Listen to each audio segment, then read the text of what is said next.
안녕하세요, 청취자 여러분. 오늘 들려드릴 이야기는 한 가족의 사연입니다. 겉으로는 평범해 보이지만 그 안에 숨겨진 비밀과 사랑, 그리고 용기에 관한 이야기죠. 주인공은 40대 중반의 한 남성입니다. 회사원이라고 주변에 말하고 있지만 사실 그의 진짜 정체는 아무도 모릅니다. 가족들에게조차 말이죠. 그는 조용하고 평범한 삼촌으로 살아가길 원했거든요. 그날도 여느 때와 다름없는 저녁이었습니다. 집에서 뉴스를 보며 맥주 한 잔을 마시고 있던 그에게 여동생에게서 전화가 걸려왔습니다. 여보세요, 미영아. 오빠, 민수가 좀 이상해요. 여동생 미영의 목소리에는 평소에 없던 떨림이 섞여 있었습니다. 무슨 소리야? 민수가 뭐가 이상하다는 거야? 민수는 그의 조카였습니다. 키가 180cm의 준수한 외모를 가진 서울대학교 공과대학을 다니다가 군 입대를 한 21살의 청년이었죠. 어릴 때부터 활발하고 똑똑해서 어디를 가서도 인기가 많았던 아이였습니다. 전화를 받을 때마다 목소리가 달라졌어요. 예전처럼 밝지도 않고 뭔가 위축되어 있다고 해야 하나요? 말수도 확 줄었고요. 그는 잠시 침묵했습니다. 민수는 우리 가족의 자랑이었거든요. 공부도 잘하고 성격도 밝고 활발해서 누구나 좋아하는 그런 아이였는데요. 그냥 군대 생활에 적응하느라 그런 거 아닐까? 처음이니까 힘들 수도 있고. 아니에요, 오빠. 뭔가 다른 게 있어요. 마지막에 전화했을 때는 울먹이는 것 같기도 했어요. 오빠가 한번 가보실 수 있을까요? 면회 가서 직접 보시면. 여동생의 부탁을 거절할 수 없었습니다. 무엇보다 그 역시 민수가 걱정되기 시작했거든요. 그렇게 활발하고 당당했던 아이가 그렇게 변할 리가 없다고 생각했습니다. 알겠어. 이번 주말에 면회 가볼게. 고마워요, 오빠. 정말 걱정돼서. 전화를 끊고 나서도 그의 마음은 편치 않았습니다. 혹시 민수에게 무슨 일이 생긴 건 아닐까? 하지만 설마 요즘 시대에 그런 일이 있을까 싶기도 했죠. 그는 그저 평범한 회사원 삼촌일 뿐이었으니까요. 적어도 가족들이 아는 그의 모습은 그랬습니다. 주말이 되어 그는 민수가 있는 부대로 면회를 갔습니다. 평상복을 입고 그저 평범한 군인 삼촌의 모습으로 말이죠. 사실 그에게는 다른 선택지도 있었지만 그는 그 방법을 택하지 않았습니다. 왜냐하면 자신의 진짜 계급을 아직 밝히고 싶지 않았거든요. 차를 타고 부대로 가는 길에도 마음이 무거웠습니다. 정말 민수에게 무슨 일이 생긴 걸까? 아니면 그냥 군대 적응이 힘들어서 그런 건 아닐까? 여러 생각들이 머릿속을 맴돌았습니다. 부대에 도착해서 주차를 하고 정문으로 향했습니다. 토요일 오후라 그런지 면회객들이 제법 많았어요. 가족들이 아들, 남편을 만나러 온 모습들이 눈에 띄었습니다. 하지만 부대 정문에서부터 일이 꼬이기 시작했습니다. 면회 신청하러 왔습니다. 누구 면회요? 경계 근무를 서고 있던 상병이 건성으로 대답했습니다. 그의 말투에서 뭔가 성의 없음이 느껴졌어요. 이병 김민수요. 아, 김민수? 그거 요즘 면회 많이 오네요. 뭐 별거 아닌데 호들갑이에요. 상병의 말투에서 뭔가 이상함을 느꼈지만 그는 참았습니다. 민간인 신분으로 온 이상 함부로 따질 수는 없었거든요. 면회 신청서 어디서 받나요? 저 가서 받으세요. 근데 오늘은 면회 안 될 수도 있어요. 김민수가 징계받고 있거든요. 징계요? 무슨 징계를 받는다는 겁니까? 글쎄요, 자세한 건 모르겠고. 그냥 징계실에 있어요. 뭔가 문제를 일으켰나 봐요. 상병은 대충 대답하며 다른 곳을 바라봤습니다. 그의 태도에서 뭔가 숨기고 있다는 느낌을 받았지만 평범한 민간인 신분으로서는 더 추궁할 수 없었습니다. 면회 신청을 하러 가는 길에 또 다른 군인을 만났습니다. 그는 계급장을 보니 병장이었어요. 실례합니다. 이병 김민수 면회 신청하려는데요. 김민수요? 아, 그 서울대학교 나온다는 애요? 지금 면회 불가해요. 왜 불가능한가요? 그냥 불가능해요. 다음에 오세요. 그 병장의 말투에는 명백한 무시가 담겨 있었습니다. 마치 민수에 대해 좋지 않은 감정을 가지고 있는 것 같았죠. 정확한 이유를 알고 싶습니다. 저는 그 병사의 삼촌인데요. 삼촌이면 뭐예요? 규정이 규정인데. 병장의 태도는 더욱 오만해졌습니다. 그럼 언제 면회가 가능한가요? 모르겠어요. 알아서 확인해 보세요. 이런 식으로 몇 번의 실랑이가 계속되었습니다. 면회 신청 창구에 가서도 마찬가지였어요. 김민수 면회요? 잠깐만요. 지금 면회 제한 상태네요. 무슨 이유로요? 내무반 규율 위반이라고 되어 있네요. 구체적으로 무엇을 위반했다는 건가요? 그건 저희도 자세히는 결국 여러 번의 실랑이와 기다림 끝에 겨우 면회 신청을 할 수 있었습니다. 하지만 그 과정에서 만난 군인들의 태도는 모두 비협조적이었고 특히 민수에 대해 언급할 때마다 묘한 반응을 보였습니다. 마치 민수에 대해 좋지 않은 선입견을 가지고 있는 것 같았어요. 서울대학교 나온다는 애, 별거 아닌데 호들갑 같은 표현들이 계속 나왔거든요. 면회실에서 민수를 기다리는 동안 마음이 불안했습니다. 면회 신청 과정에서 겪은 일들 때문에 더욱 걱정이 되었어요. 문이 열리고 들어온 민수를 본 순간 그는 말을 잃었습니다. 삼촌. 예전에 그 밝고 자신감 넘치던 모습은 온데간데 없었습니다. 어깨는 움츠러들어 있었고 눈빛에는 생기가 사라져 있었죠. 무엇보다 얼굴 곳곳에 멍자국이 희미하게 남아있는 것을 발견했을 때 그의 가슴이 먹먹해졌습니다. 키가 크고 당당했던 민수가 이렇게 작아 보일 수가 있나 싶었어요. 마치 다른 사람 같았습니다. 면회실에서 민수를 기다리는 동안 마음이 불안했습니다. 문이 열리고 들어온 민수를 본 순간 그는 말을 잃었습니다. 삼촌. 예전에 그 밝고 자신감 넘치던 모습은 온데간데 없었습니다. 어깨는 움츠러들어 있었고 눈빛에는 생기가 사라져 있었죠. 무엇보다 얼굴 곳곳에 멍자국이 희미하게 남아있는 것을 발견했을 때 그의 가슴이 먹먹해졌습니다. 민수야, 어디 아픈 데 없니? 아, 아니에요. 괜찮아요. 하지만 민수의 목소리는 떨리고 있었습니다. 예전에 당당하고 또렷했던 목소리와는 전혀 달랐죠. 정말 괜찮아? 얼굴에 상처가 넘어서 그런 거예요. 정말 괜찮아요, 삼촌. 거짓말이었습니다. 오랫동안 살아온 그가 보기에 이것은 분명히 가혹행위의 흔적이었거든요. 하지만 그는 아직 자신의 정체를 드러낼 수 없었습니다. 면회 시간 내내 민수는 제대로 된 대화를 하려 하지 않았습니다. 가족 안부를 물어봐도 대답은 짧았고 눈을 제대로 마주치지도 못했죠. 무엇보다 예전에 그 환한 웃음을 한 번도 보여주지 않았습니다. 민수야, 삼촌한테는 솔직하게 말해봐. 부대에서 무슨 일이 있었니? 아무 일 없어요. 정말? 한참을 망설이던 민수가 작은 목소리로 말했습니다. 삼촌, 군대가 이렇게 힘든 곳인 줄 몰랐어요. 공부만 하다가 와서 그런가. 아무것도 제대로 못하겠어요. 그 순간 그는 깨달았습니다. 이 아이가 겪고 있는 것은 단순한 적응의 문제가 아니라는 것을요. 하지만 평범한 회사원 삼촌으로서는 할 수 있는 일이 제한적이었습니다. 면회가 끝나고 돌아가는 길, 그는 여동생에게 전화를 걸었습니다. 민수 상태가 심각해. 당장 조치를 취해야겠어. 오빠, 그런데 어떡해? 오빠가 군인이긴 하지만 나한테는 생각보다 더 큰 권한이 있어. 지금까지 말 안 했지만 무슨 말이에요? 내가 준장이야, 미영아. 전화 너머로 여동생이 숨을 들이쉬는 소리가 들렸습니다. 준장이요? 오빠가 정말요? 응. 지금까지 굳이 말할 필요 없을 것 같아서 안 했는데 이제는 이 권한을 써야겠어. 이제는 자신의 정체를 밝힐 때가 된 것 같았습니다. 조카를 지키기 위해서라면 그동안 숨겨왔던 모든 것을 기꺼이 드러낼 수 있었거든요. 사실 그는 평범한 회사원이 아니었습니다. 그는 현재 대한민국 육군 준장이었죠. 여동생 미영은 오빠가 군인이라는 것은 알고 있었지만 정확한 계급이나 영향력에 대해서는 잘 모르고 있었습니다.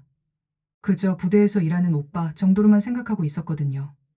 그 역시 굳이 자신의 높은 계급을 가족들에게 자랑하고 싶지 않았습니다. 권위적으로 보이는 것도 싫었고 무엇보다 평범한 삼촌으로 조카들과 지내고 싶어서였거든요. 30년 넘게 군 생활을 해온 그였습니다. 소위로 인관에서 중위, 대위, 소령, 중령, 대령을 거쳐 준장까지 올라온 군인이었죠. 하지만 가족들에게는 그저 군인 오빠 정도로만 알려져 있었습니다. 며칠 후 그는 군복을 입고 민수의 부대를 공식 방문했습니다. 준장의 갑작스러운 방문에 부대는 발칵 뒤집혔죠. 부대장과 면담하고 싶습니다. 이병 김민수 관련해서 말입니다. 예, 알겠습니다, 준장님. 부대장은 황급히 달려왔습니다. 갑작스러운 준장의 방문에 당황하고 있었죠. 무슨 일로 오셨습니까? 김민수 이병에 대해 이야기하고 싶습니다. 제 조카거든요. 부대장의 얼굴이 순간 하얗게 변했습니다. 준장의 조카라니 이런 일이 있을 수가 있나요? 부대장실에서의 면담이 시작되었습니다. 그는 차분하지만 단호한 목소리로 말했습니다. 부대장님, 제 조카 김민수 이병의 상태에 대해 설명해 주시겠습니까? 그게 무슨 말씀이신지. 면회 때 보니 얼굴에 상처가 있더군요. 그리고 정신적으로도 많이 위축되어 있었고요. 부대장은 당황하며 변명을 늘어놓기 시작했습니다. 아, 그건 훈련 중에 다친 것 같습니다. 요즘 신병들이 워낙 약해서. 부대장님. 그의 목소리에는 30년 군 생활의 무게가 실려 있었습니다. 제가 30년 넘게 군 복무를 해왔습니다. 훈련으로 인한 상처와 가혹행위로 인한 상처는 구별할 줄 압니다. 부대장의 얼굴이 더욱 하얗게 변했습니다. 그런 일은 절대. 조사해보겠습니다. 즉시 관련자들을 불러주시기 바랍니다. 그는 더 이상 참을 수 없었습니다. 조카가 당하고 있는 일을 생각하니 가슴이 끓어올랐거든요. 고지와 민수가 속한 중대의 간부들이 호출되었습니다. 소대장, 분대장들이 차례로 들어왔고 그들의 얼굴에는 긴장감이 역력했습니다. 김민수 이병에 대해 보고해 주십시오. 특별한 문제는 없었습니다. 하지만 그 예리한 질문 앞에서 진실이 하나둘 드러나기 시작했습니다. 조사가 진행되면서 충격적인 사실들이 밝혀졌습니다. 민수는 학력과 외모 때문에 선임들의 질투와 괴롭힘의 대상이 되었던 것이었죠. 사실 민수에 대한 괴롭힘은 입대 첫날부터 시작되었습니다. 야, 신병. 너 어느 대학 나왔다고? 서울대학교입니다. 서울대학교. 우리 부대에 엘리트가 왔네? 여기 봐. 얘 서울대학교 나왔대. 그때부터 민수는 서울대학교라는 별명으로 불리기 시작했습니다. 처음에는 단순한 별명인 줄 알았지만 점점 조롱의 의미가 담기기 시작했어요. 서울대학교 나온다고 잘난 체하네. 얼굴 하나는 잘생겼다고 방송 나갈 건가? 공부만 하다 와서 아무것도 못하잖아. 매일 밤 불침번을 설 때마다 선임들은 민수를 괴롭혔습니다. 이유 없는 얼차려를 시키고 부당한 일들을 강요했죠. 야, 대학생. 내 구나 좀 닦아. 왜 제가? 뭐, 대학 나왔다고 안 하겠다는 거야? 여기서는 계급이 전부야. 알겠어? 민수는 할 수 없이 선임들의 군화를 닦아야 했습니다. 자신의 것까지 포함해서 대여섯 켤레씩 말이에요. 이게 뭐야? 이렇게 대충 닦았어? 다시 해. 아무리 깨끗하게 닦아도 트집을 잡았습니다. 그러면 다시 닦아야 했고 그 과정에서 시간은 새벽으로 흘러갔어요. 야, 서울대학교. 너 때문에 우리가 다 피곤하잖아. 좀 제대로 해. 민수는 점점 지쳐갔습니다. 낮에는 훈련을 받고 밤에는 선임들의 심부름을 해야 했으니까요. 신고하려 해도 할 수 없었습니다. 고자질쟁이가 될까봐 더 큰 괴롭힘을 당할까봐 두려웠거든요. 야, 너 혹시 우리 일 누구한테 말한 적 있어? 아닙니다. 정말? 만약에 말했다가 걸리면 그때는 정말 큰일 날 줄 알아. 협박도 계속되었습니다. 민수는 점점 위축되어 갔어요. 밤마다 계속되는 가혹행위에 민수는 점점 지쳐갔습니다. 활발하고 밝았던 성격은 사라지고 매사에 소극적이 되었죠. 엄마한테 전화할 때도 괜찮다고 해야지. 걱정시키면 안 되니까. 하지만 어머니인 미영은 눈치챘습니다. 아들의 목소리에서 무언가 이상함을 감지했거든요. 그 와중에도 선임들의 괴롭힘은 계속되었습니다. 이제는 신체적인 폭력까지 가해지기 시작했죠. 야, 서울대학교. 이것도 못해? 죄송합니다. 다시 하겠습니다. 다시? 그럼 처음부터 제대로 하지 그랬어? 뺨을 때리고 발로 차고 민수는 참을 수밖에 없었습니다. 누구에게도 말할 수 없었거든요. 너 울고 있어? 서울대학교 나온 게 우는 거야? 남자가 그러면 어떡해? 민수의 눈에 눈물이 고이자 선임들은 더욱 심하게 괴롭혔습니다. 울지 마. 울면 더 때릴 거야. 이런 일들이 매일 반복되었습니다. 민수는 점점 말수가 줄어들었고 웃음도 잃어갔어요. 동기들도 있었지만 그들 역시 각자 살아남기에 급급했습니다. 서로 도와줄 여유가 없었거든요. 민수야, 너 괜찮아? 응, 괜찮아. 동기들에게조차 솔직하게 말할 수 없었습니다. 괜찮지 않다고 말한들 무엇이 달라질까 싶었어요. 그렇게 민수는 혼자서 모든 것을 견뎌내려 했습니다. 하지만 한계가 있었죠. 결국 어머니와의 전화에서 그 한계가 드러나기 시작했습니다. 아무리 괜찮은 척해도 목소리에는 고통이 배어 있었거든요. 조사 결과 충격적인 사실들이 드러났습니다. 민수뿐만 아니라 다른 후임들도 비슷한 피해를 당하고 있었던 것이죠. 그런데 더욱 놀라운 사실이 밝혀졌습니다. 그가 면회 갔을 때 비협조적이었던 그 군인들이 바로 민수를 괴롭히던 가해자들이었던 것입니다. 상병 방문은 어디 있습니까? 예, 여기 있습니다, 준장님. 면회 신청할 때 건성으로 대답하며 민수에 대해 좋지 않게 말했던 바로 그 상병이었습니다. 당신이 제 조카 면회 왔을 때 별거 아닌데 호들갑이라고 했죠? 상병의 얼굴이 하얗게 변했습니다. 그게. 그리고 당신이 김민수 이병을 괴롭힌 주동자 중 한 명이라고 들었는데 맞습니까? 죄송합니다, 준장님. 그제서야 모든 것이 명확해졌습니다. 그들이 면회를 방해하려 했던 이유가, 민수에 대해 부정적으로 말했던 이유가 모두 명확해진 것이죠. 면회 방해까지 했다는 것은 조직적으로 은폐하려 했다는 뜻 아닙니까? 부대장도 이제 더 이상 변명할 수 없었습니다. 이런 일이 어떻게 방치될 수 있습니까? 가해자들이 버젓이 근무를 서면서 피해자의 면회까지 방해한다는 것이 말이 됩니까? 그는 부대장에게 강력하게 항의했습니다. 즉시 관련자들을 조사하고 재발 방지 대책을 마련하십시오. 그리고 김민수 이병에 대한 보호 조치를 취하시기 바랍니다. 부대장은 더 이상 변명할 수 없었습니다. 준장의 강력한 의지 앞에서 즉시 조치를 취하기로 했죠. 가혹행위를 주도한 선임들은 즉시 조사를 받게 되었습니다. 그 중에는 면회 때 비협조적이었던 그 상병과 다른 군인들도 포함되어 있었죠.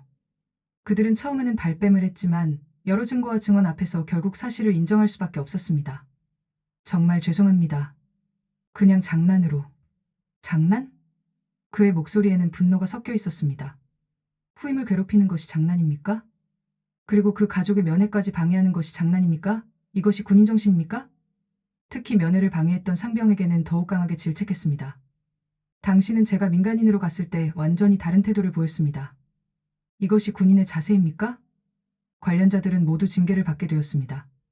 주동자들은 영창에 수감되었고 민수는 다른 중대로 전속 조치되었죠. 부대 전체에 재발 방지 교육이 실시되었습니다. 그리고 가혹행위 신고 시스템이 새롭게 구축되었죠. 앞으로 이런 일이 다시는 발생하지 않도록 하십시오. 제가 수시로 점검하겠습니다. 부대장은 고개를 숙이며 답했습니다. 예, 알겠습니다, 준장님. 며칠 후 그는 다시 면회를 갔습니다. 이번에는 조금 다른 마음으로 말이죠.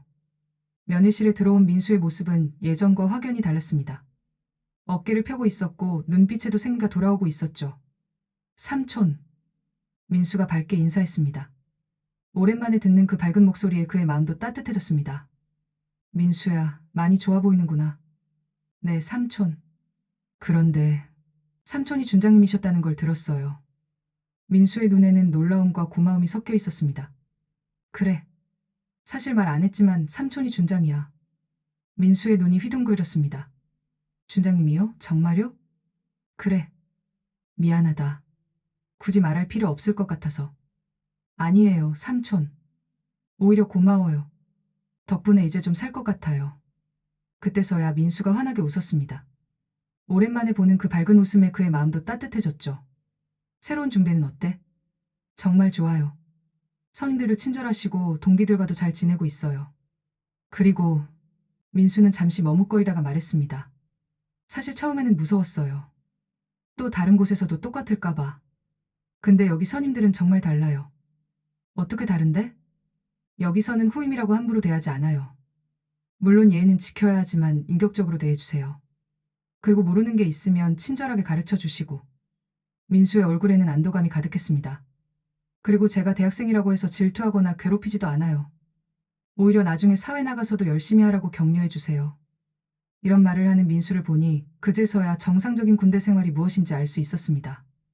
동기들과는 어때? 동기들도 다 착해요. 서로 도와주고 힘들 때는 위로해주고. 이게 진짜 군대 생활인 것 같아요.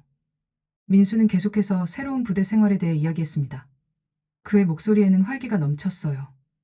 그리고 앞으로는 이런 일이 있으면 바로 말씀드릴게요. 참고 있으면 안 되는 거네요. 그래, 그게 맞다. 참는 것이 미덕이 아닐 때도 있어. 앞으로는 무슨 일이 있어도 참지 말고 바로 연락해. 삼촌이 항상 내 편이니까. 네, 삼촌. 정말 고마워요. 민수의 목소리에는 확신이 있었습니다. 이제 더 이상 혼자가 아니라는 것을, 든든한 보호자가 있다는 것을 알았거든요. 엄마한테도 안심시켜 드려야겠다. 그동안 얼마나 걱정하셨는지 몰라.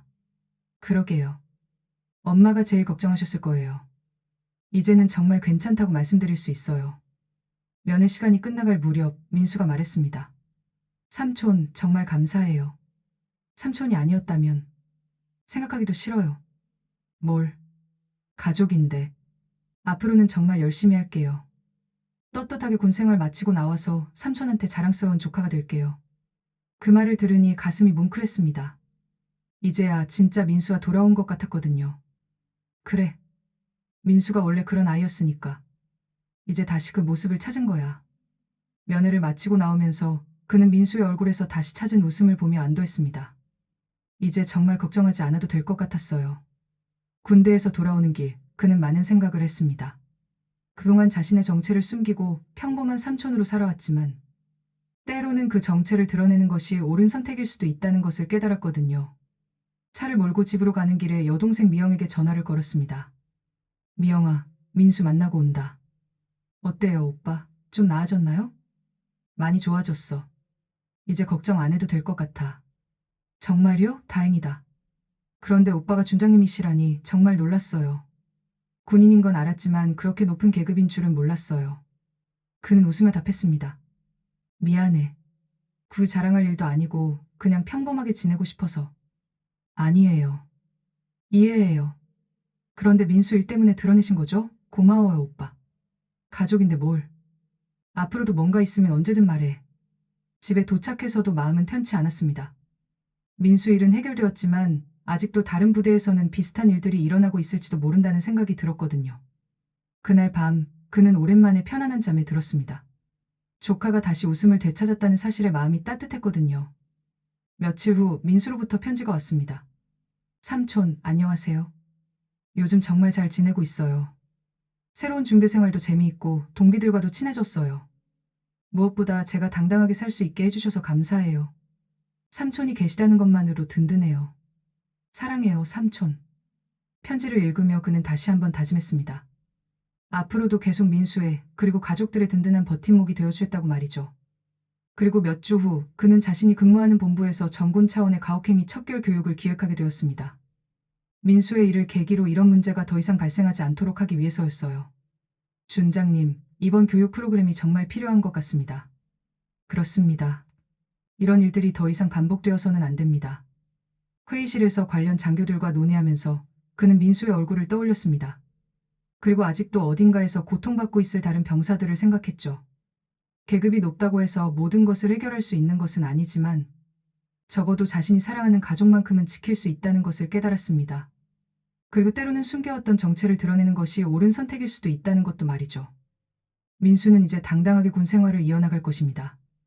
그리고 그는 앞으로도 계속 조카의 든든한 외삼촌이 되어줄 것이고요. 몇 달 후 민수가 휴가를 나왔을 때 가족들이 모두 모여서 식사를 했습니다. 민수야, 정말 많이 밝아졌구나. 네, 할머니. 이제 정말 괜찮아요. 군대 생활이 힘들다던데 지금은 어때? 힘들긴 하지만 그래도 견딜만 해요. 그리고 동기들과 선임들이 도와주시니까 금방금방 배우고 있어요. 그때 민수가 삼촌을 바라보며 말했습니다. 삼촌 덕분이에요. 정말로. 가족들 앞에서 그런 말을 듣는 것이 조금 쑥스러웠지만 기분은 좋았습니다. 이것이 한 가족의 이야기였습니다. 숨겨진 사랑과 용기, 그리고 가족의 소중함에 대한 이야기였죠. 때로는 우리 주변에도 이런 숨은 영웅들이 있을지 모릅니다. 가족을 지키기 위해 기꺼이 자신을 드러내는 사람들 말이에요. 그리고 이 이야기는 또 다른 메시지를 담고 있습니다. 부당한 일을 당했을 때 혼자 참지 말고 도움을 요청하라는 것이죠. 누군가는 반드시 당신의 편에 서서 도와줄 것입니다. 민수의 이야기는 이렇게 해피엔딩으로 끝났지만 아직도 어딘가에서는 비슷한 일들이 일어나고 있을지도 모릅니다. 우리 모두가 조금 더 관심을 갖고 주변을 살펴본다면 더 많은 민수들을 도울 수 있을 것입니다. 때로는 작은 관심이 한 사람의 인생을 바꿀 수 있습니다. 여동생 미영의 그 전화 한 통이 민수의 운명을 바꾼 것처럼 말이에요. 청취자 여러분도 주변에 도움이 필요한 사람이 있다면 작은 관심이라도 보여주시기 바랍니다. 여러분의 그 작은 관심이 누군가에게는 큰 희망이 될 수 있으니까요.